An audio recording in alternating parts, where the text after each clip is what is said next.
सर्दियों में आपने ये रेसिपी नहीं ट्राई की तो आपने क्या ही बनाया, क्योंकि यही तो एक समय होता है जब पूरी मार्केट में हर तरफ हरियाली ही हरियाली दिखती है। जहाँ देखो वहाँ पालक, सरसों, बथुआ ये सब कुछ आपको देखने को मिल जाएगा। तो फालतू की बातें ना करते हुए मैं आपको बताती हूँ आज की रेसिपी के बारे में। आज हम बनाने वाले हैं सरसों का साग और मक्के की रोटी, बिल्कुल पारंपरिक तरीके से। जल्दी बनाने के लिए कुछ हमने टिप्स एंड ट्रिक्स ट्राई किए हैं। तो चलिए फिर हम बनाना स्टार्ट करते हैं। तो साग को बनाने के लिए मैंने सरसों और पालक लिया है। आप इसमें बथुआ और मेथी भी ऐड कर सकते हैं, पर मैंने इन्हीं दो चीजों का यूज किया है। तो पालक और सरसों को अच्छे से मैंने धो करके इनको कट कर लिया है। सरसों का साग बनाते समय जो इसके डंठल होते हैं उनका भी हम उपयोग करेंगे, सिर्फ पत्ते पत्ते ही नहीं डालेंगे। सिर्फ पत्ते डालेंगे तो जो हमारा साग है वो थोड़ा कड़वा रहेगा। तो इनको कट करके अच्छे से हमें धो लेना है। तो सब्जी तो कट चुकी है, अब इनको चलो धो लेते हैं अच्छे से। कोई भी साग बनाते समय इनको धुलना बहुत जरूरी होता है 2-3 बार, क्योंकि इनके जो जड़ें होती हैं उनमें बहुत ज्यादा रेत बालू ये सब रहता है। तो अगर वो थोड़ा सा भी रह गया ना तो पूरे साग का जो टेस्ट है वो बेकार हो जाएगा। वैसे आप कोशिश करें कि इनको जितना भी धुलना है वो सब्जी कट करने के पहले ही धुल लें, बाद में ना धुलना पड़े, नहीं तो इनके अंदर का जो पोषक तत्व है वो तो खत्म ही हो जाएगा। तो अब इनको उबालना है हमें। उबालते समय मैंने इसमें 2 इंच अदरक का टुकड़ा, 5-6 लहसुन की कलियां डाल दी है और फिर 1 सीटी आने तक कुकर में इन्हें हमें उबाल लेना है। अगर आप चाहें तो इनको कुकर में उबालने की जगह किसी भगोने या फिर कढ़ाई में उबाल सकते हैं, उससे जो है इसका टेस्ट और भी अच्छा आएगा। जल्दी करने के लिए मैंने इसको कुकर में उबाल लिया है, क्योंकि जब आप इसको कढ़ाई या भगोने में उबालेंगे तो टाइम ज्यादा लगता है। अभी ये बॉयल हो चुका है। अब ठंडा होने के बाद इसको हम पीस लेंगे। पीसने के लिए अगर आप चाहें तो इसको मिक्सर जार में पीस लीजिए, नहीं तो ऐसे ही किसी कलछी या फिर मथनी की सहायता से बर्तन में ही इन्हें आप घोट लीजिए। तो अब चलिए इनके तड़के की हम तैयारी कर लेते हैं। तो मैंने लोहे की कढ़ाई ली है, इसमें आप सरसों का तेल या फिर घी डाल दीजिए। मैंने ऑयल और थोड़ा सा बटर दोनों डाला है इसमें।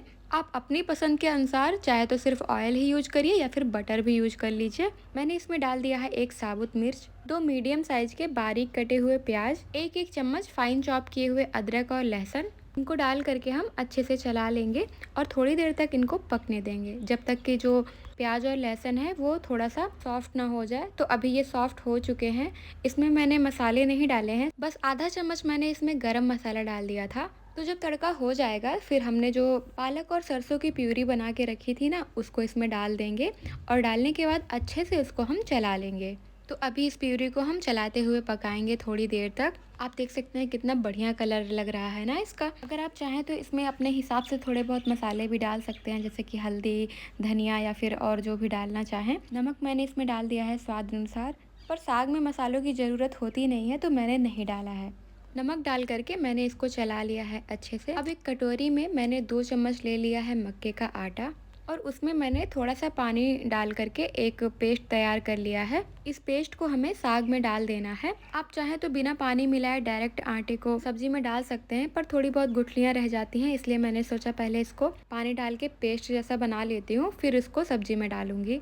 इसको डालने से बहुत अच्छी बाइंडिंग आ जाती है और जो साग का टेस्ट है वो भी बहुत अच्छा हो जाता है। और इसको डालने के बाद हमें इसको चलाते रहना है, अच्छी तरीके से मिला लेना है। साग बनाने में टाइम तो लगता है, लेकिन इसका जो खाने का मजा है उसके बाद जो आपका मेहनत लगा होता है वो सब याद ही नहीं रहता है। पकाते समय इसको हमें चलाते रहना है बीच बीच में, नहीं तो जो साग है वो नीचे से जल जाएगा। धीमी आंच पे आपको 15 से 20 मिनट तक कम से कम इसको पकाना है। 15 से 20 मिनट तक इसको मैंने चलाते हुए पका लिया है और बस साग आपका बन करके तैयार है। और बस जब हमें इसे सर्व करना होगा तो इसके ऊपर एक तड़का लगाना होगा। तो पहले हम मक्के की रोटी बना लेते हैं, फिर हम तड़के की तैयारी कर लेंगे, क्योंकि साग तो बन करके तैयार हो चुका है और बहुत ही अच्छी खुशबू भी आ रही है इसमें से। तो मक्के की रोटी बनाने के लिए सबसे पहले हम ले लेंगे कोई पैन या फिर भगोना, उसमें हमें डाल देना है पानी। तो मैंने इसमें 1 गिलास पानी डाल दिया है और जब पानी गर्म हो जाएगा तो उसमें 1 चम्मच हम ऑयल या फिर घी डाल देंगे और फिर इसमें 1.5 कटोरी मैंने डाल दिया है मक्के का आटा और इसको हमें चला लेना है अच्छी तरीके से।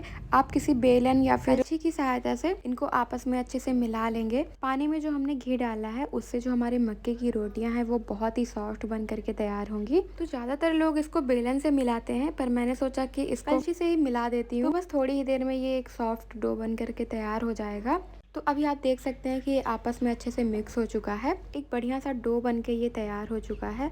तो अब हम इसको निकाल लेंगे एक बर्तन में और थोड़ी देर के लिए ठंडा होने देंगे। इनको पूरी तरीके से ठंडा नहीं होने देना है हमें। जब ये थोड़ा गर्म रहेगा तभी इन्हें हमें हल्के हाथों से आटे की तरह गूंथ लेना है। बहुत ही अच्छी तरीके से ये गूंथ करके तैयार हो जाते हैं। आपको बिल्कुल भी ताकत लगाने की जरूरत नहीं पड़ेगी। अगर आप चाहें तो नॉर्मल गर्म पानी से भी इसका डो तैयार कर सकते हैं। आपको पैन में ये सारी प्रोसेस करने की जरूरत नहीं रहेगी। पर अगर आप ऐसा करते हैं, जो रोटी है वो बहुत ही सॉफ्ट, बहुत ही अच्छी बन करके तैयार होती है। तो मक्के का आटा तो अच्छे से गूंथ करके तैयार हो चुका है। आप देख सकते हैं कितना सॉफ्ट लग रहा है ये। अब चलिए हम रोटियां बना लेते हैं इनकी। तो बोर्ड पे थोड़ा सा मैंने मक्के का आटा फैला दिया है और जितनी बड़ी आपको मक्के की रोटियां बनानी हो उनके हिसाब से आप छोटी छोटी लोइयां बना लीजिए। और रोटियां बनाने के लिए आप फॉइल पेपर का यूज करिए या फिर किसी पॉलीथीन का यूज करिए तो ज़्यादा अच्छा रहता है, क्योंकि मक्के की जो रोटी है वो बहुत ही सॉफ्ट बन करके तैयार होती है। तो जब आप इसको उठाएंगे तो ये टूट भी सकती है। तो इसलिए मैंने बोर्ड के ऊपर फॉइल पेपर रख दिया है और फिर उसके ऊपर थोड़ा सा मक्के का आटा छिड़क करके इनको हल्के हाथों से थोड़ा सा प्रेस कर दिया है और फिर बेलन की सहायता से रोटी का शेप दे दिया है। मक्के की रोटी बिल्कुल गोल बन के तैयार नहीं होती है, तो साइज के लिए आप बिल्कुल मत परेशान होइएगा। थोड़े बहुत क्रैक तो इनमें पड़ ही जाते हैं